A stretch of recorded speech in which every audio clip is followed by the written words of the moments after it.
Hi, hello, welcome back to my channel. I don't really know how to begin this video.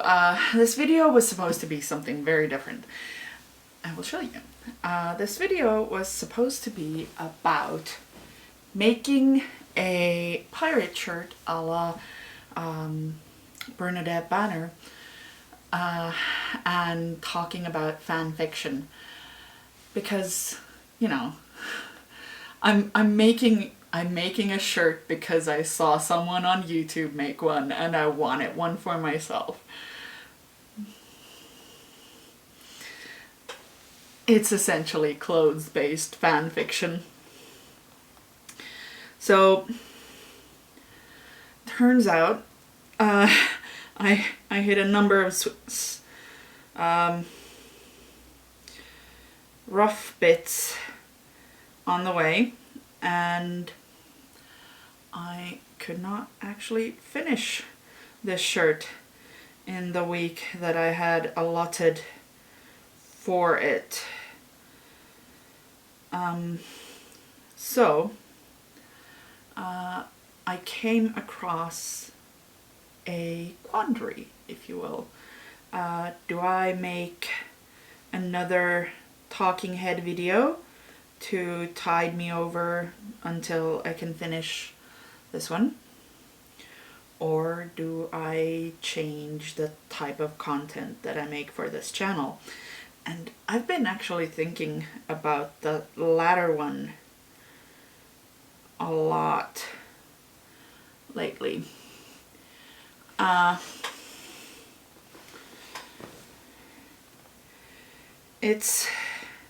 It's kind of weird. I mean, obviously this is probably true of every person ever who has walked the face of the earth, but also at least every writer I've ever met, that storytelling has been a part of our lives for forever. And that's just true. I gave up on storytelling for a while there, trying to figure out and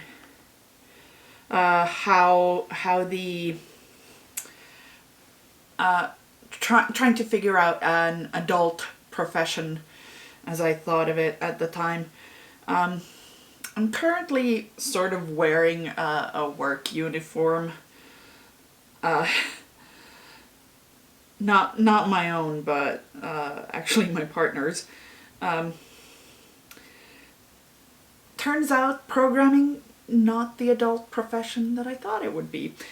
It's fine. I love programming. Programming is great. The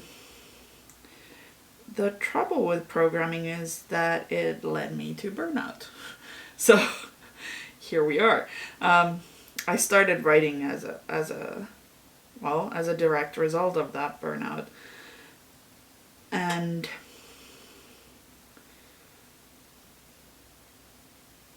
the thing is,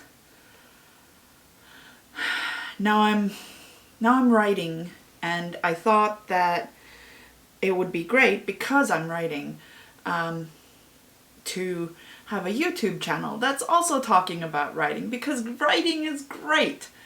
Except that I'm finding that I'm sort of seeing the same patterns emerge in my life, as I did for programming, in that all of my life that is not something like my day job is revolving around writing, especially in quarantine, because, hello, I have not... So, in Helsinki, the quarantine started March 13th was the last time that I went to the office with the plan that in a few weeks, when this thing blows over, we'd be able to get back to the office. That did not happen. I've been to the office a couple of times since then, but that was only because we couldn't. Basically, we couldn't get our connections to work for a couple of days, and that was very frustrating, and we needed to do a production deployment. Anyway, I had to go to the office twice in order to be able to do my job. And I am now almost to the point where I'm entering year 2 of essentially lockdown. I've gone to the hairdresser a handful of times, and I've gone to the gym because I could, like, I stopped going for a while, and eventually my body got so stiff that I was no longer sleeping at night, so I had to go back. So yeah, since I went back, I've been basically doing rehab for old injuries, and that's been fun. But basically I haven't eaten at a restaurant in over a year. I think around Valentine's Day or my birthday, which is in the beginning of February last year. And I'm kind of starting to go stir crazy because everything feels like it's revolving around storytelling and writing and all that good stuff. It's very good. It's very good stuff. I love that good stuff. But having a YouTube channel where I also mainly talk about storytelling things has just kind of started to be too much. And at the same time, the videos that I've enjoyed making the most have been the sewing videos. I'm part of it is probably just the fact that making the videos is giving me an excuse to do more sewing, and sewing is really helpful for just my general feeling right with the world things. So I figured that I'm going to try making more sewing content and not even using the excuse of the sewing content to get myself to or not even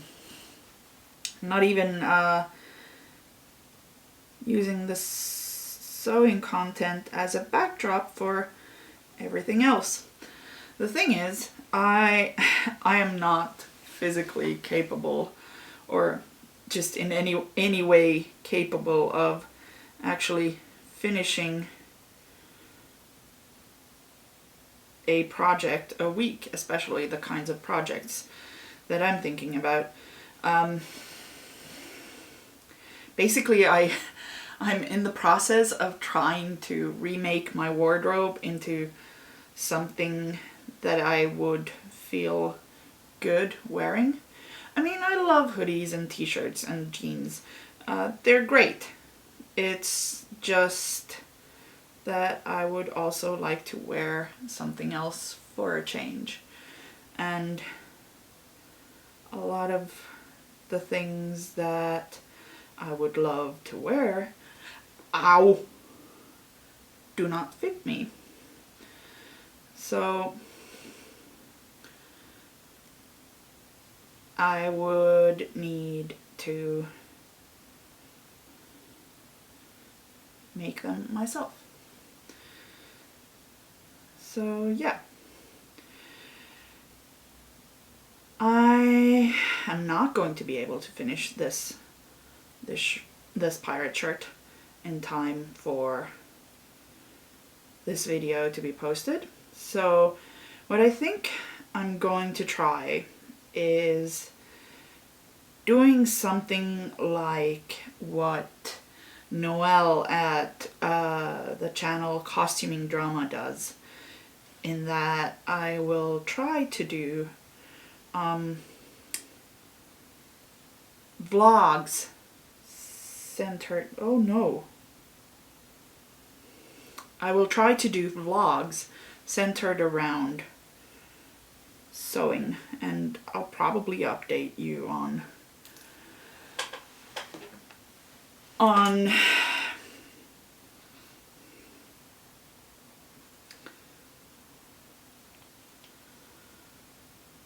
my writing stuff and other things as well while I'm at it, but I will try to do those things while sewing, and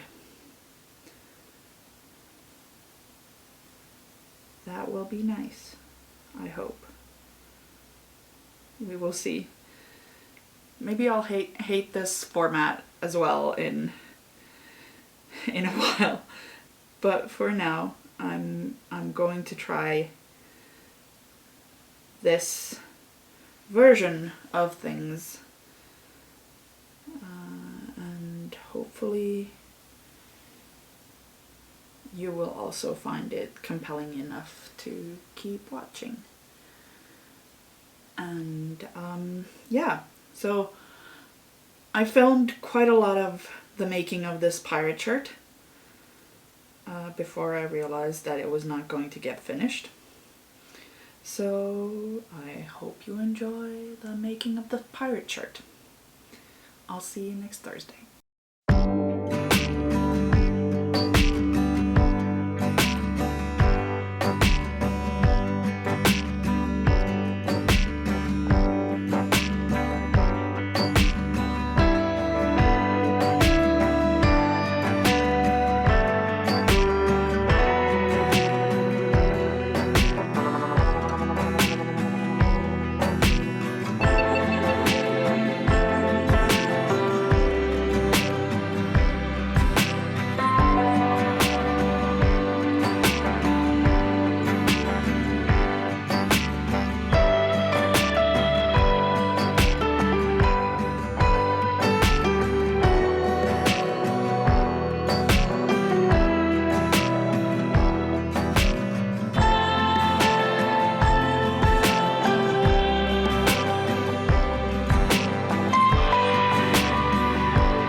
Okay, so I have my pirate shirt pieces all cut out.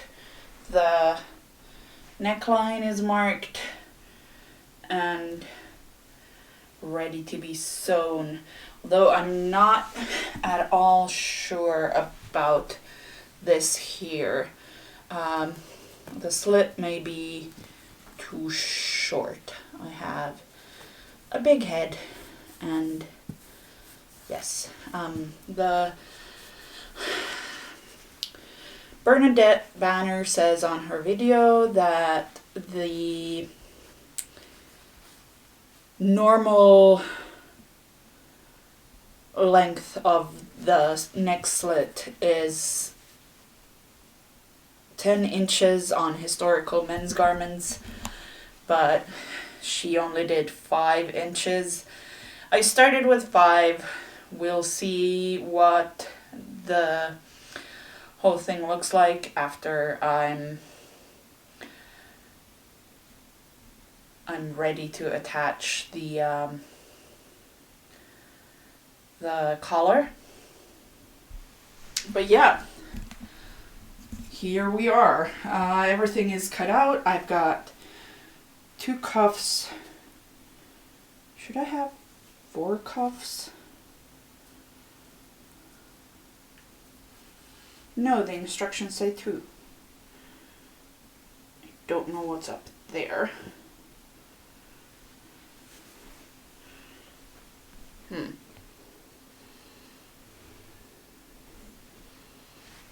Maybe that's right. But if that's right, then this is very short. I'm not sure that's right. Anyway, 2 cuffs, 2 collar pieces, 2 sleeves, 2 sleeve gussets, and the body, and some reinforcement squares. That should be enough. We will see. I will check on the number of gussets. Not gussets. Cuffs. Because I'm not sure 2 is going to be enough. I thought that it would have been 2 per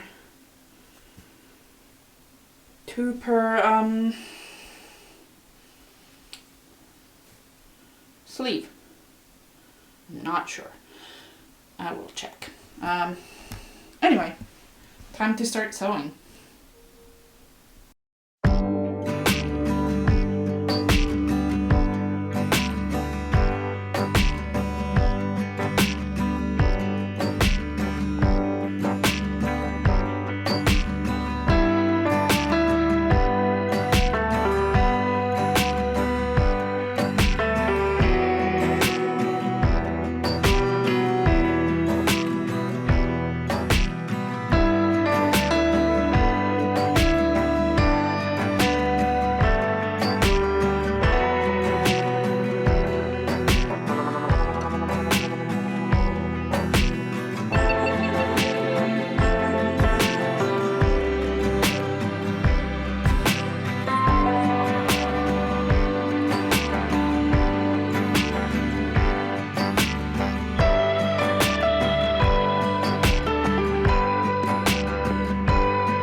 Okay, pressing time, and I cannot make the lighting work for pressing, so this is where we end for today. I will probably see you tomorrow, hopefully with a much further progressed seam felling situation. Well, I have one completely felled shirt sleeve, which is gorgeous and beautiful and all covered with fuzz from other projects. I wasn't going to film today, but because the lighting situation is not great. But I'm just very dang pleased with this job that I have done on the felling of this sleeve. So yeah, fun times. I also tested out the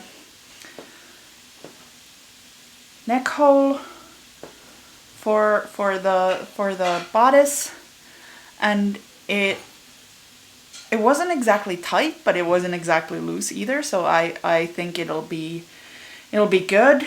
I needed my partner's help to do that, and he doesn't really want to be on camera, so I will respect his wishes and not film those bits. So yeah, I think the next bit is either going to be adding the reinforcement squares on the here on the slit of the cuff, or adding the same reinforcement square to the neck opening, or adding doing more of the felling on the other sleeve, because there are 2 sleeves, I kid you not, on every shirt. Well, not every shirt, the sleeveless tops. Anyway, more hand sewing. I am not thrilled about this. Hand sewing is slow, and like it takes forever, but the end result is very nice, as you can see. You probably can't. Yeah, no. The end result is very nice. I am very happy with the way this looks right now, although it looks a little bit grubby because my hands tend to sweat a lot. But it's going in the wash anyway, and as soon as I finish it, so I'm good with that. So yeah, more hand sewing. Whoopee. I will see you tomorrow. So yeah, I failed to update yesterday, mostly because I hit a bit of a problem. After felling all the seams down on the other sleeve, I finally tried it on, and this happened. It pretty much fits. Yeah, you can see that it more or less fits. I can get my hand, all of my arm in, and it's okay. But the trouble is, all of this is supposed to get gathered by loads, and I'm not sure that's gonna happen. So yeah, I was trying to figure out a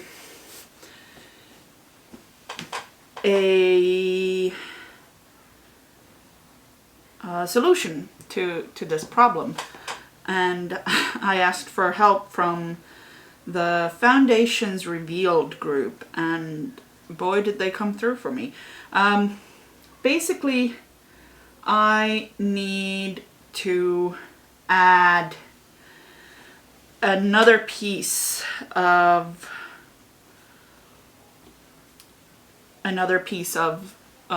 fabric into both sleeves, and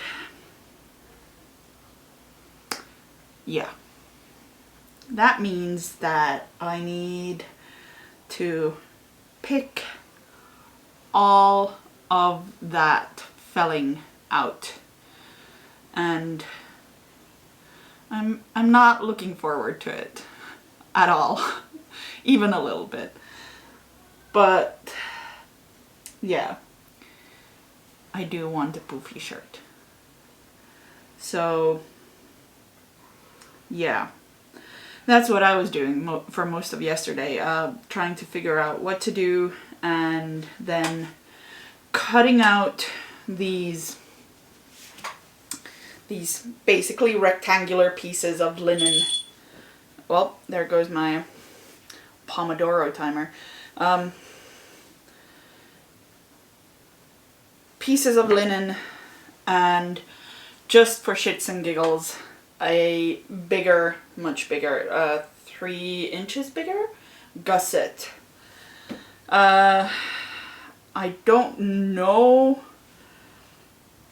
looking at this sleeve now, I'm not actually sure that I do need that much, but I do need something, because my bicep, it turns out, is a lot bigger than Bernadette Banner's. Who knew?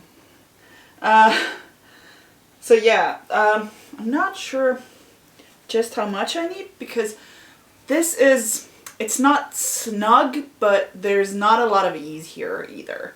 Like around the biggest, thickest part of my bicep, but there is quite a lot of stuff that could get gathered here.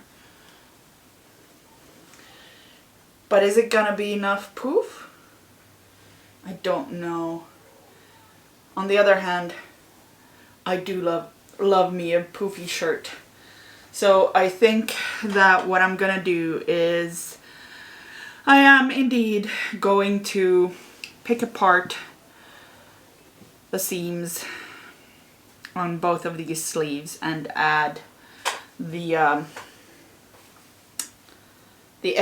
extra piece on my, someone on Foundations Revealed said that you, in order to have maximum poof, you would need twice your bicep measurement, and I don't have that much fabric, and I don't want to add a second strip of, this was the widest piece of fabric that I had left from the great cutting. So what I'm gonna do is I'm going to add this piece onto these sleeves and call it good. It'll add a lot of poof, and I am here for a lot of poof. So yeah, the next thing that I'm gonna do is picking apart this sleeve, because it has not yet been felled, and then trying it out. I don't think I'm gonna end up using these gussets, just because on returning to this problem, I think that the gusset that I have is going to be about enough. It hits me right at the thickest point of my bicep, so that's good. I think, I hope. because from there it needs to start going down. But yeah, that's what I'm gonna do with at least part of my Saturday, is pick apart this sleeve and try adding that extra stuff onto the sleeve. I'm gonna need to be very, very careful about how I insert the pieces, because I want the extra piece and the extra seam to hit me on the back of the arm instead of the front of the arm. So I need to be careful about which side of the hand slit, wrist slit, this thing at the end where the wrist is going to go. Anyway, which end of the wrist slit I'm going to put, which side of the wrist slit I'm going to put my my addition. And here I'm going to put it on the other side because this part is already felled and the other is not. So there. That's a rational decision. Anyway, I'm gonna get to working on that, and I will see you later.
It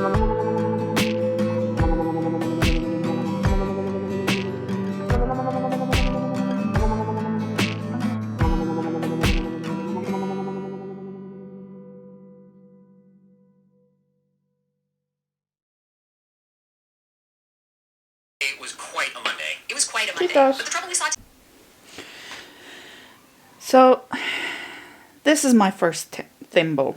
I have never used a thimble before. I've seen, I think it was Abby Cox do a tutorial on thimbles and how important they are. But I've never had a thimble, mostly because I try to avoid hand sewing as much as possible. It's very tedious. It's very slow. I'm very slow at it. Perhaps someone like Bernadette Banner is much faster, but I am very slow. So, I try to avoid it as much as possible. And when I do some hand sewing, the stuff that I produce is actually pretty atrocious. So, I don't do it. So yeah, I've never had a thimble before, and it is awkward as heck, but it is helping me be faster because I can actually push the needle through all my layers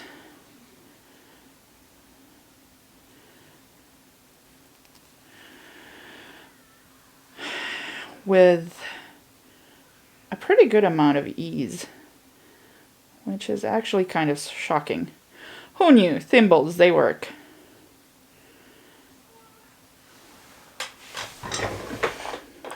And not just for Peter Pan.